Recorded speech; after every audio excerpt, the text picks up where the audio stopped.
Hello everyone, welcome back to my channel the little kitchen. আজকে আমি চলে আসলাম খুব মশলাদার চটপটা একটা রেসিপি নিয়ে, পনির ভুর্জি।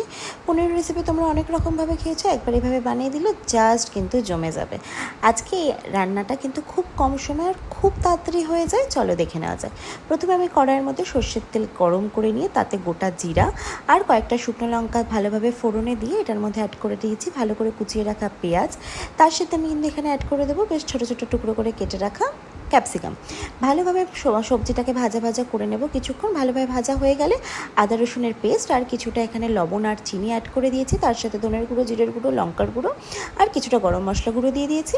দিয়ে ভালোভাবে মশলাটাকে আমি কষিয়ে নেব। মশলা যখন কষিয়ে এইভাবে তেল ছেড়ে আসবে তখন কিন্তু আমি এটার মধ্যে অ্যাড করে দিয়েছি টুকরো করে কেটে রাখা টমেটো দিয়ে আমি আরও কিছুক্ষণ ভালোভাবে ভাজা ভাজা করে নেব।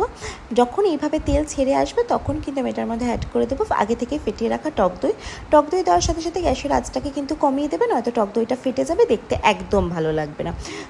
টক দইটা দেওয়ার সাথে সাথে দেখবে কিভাবে মশলা থেকে তেল ছাড়া শুরু করে। এইভাবে যখন মশলা থেকে তেল ছেড়ে আসবে রান্না কিন্তু আমার অলমোস্ট ডান, প্রায় শেষই বলতে পারো। এবার আমি এটার মধ্যে কিন্তু ক্রাশ করে রাখা পনির দিয়ে দেবো। এটা আমি হাতের মাধ্যমে ক্রাশ করে নিয়েছি। এবার আমি পুরোটা মিশিয়ে নেব ভালোভাবে।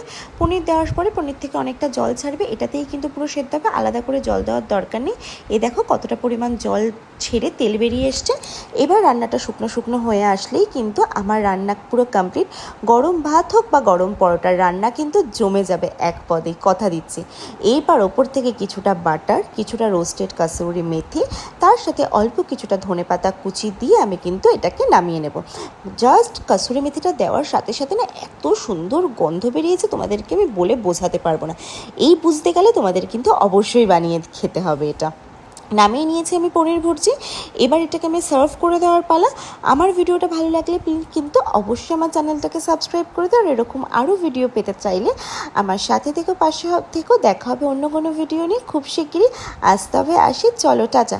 আর হ্যাঁ, অবশ্যই কিন্তু বানিয়ে দেখো এই আইটেমটা।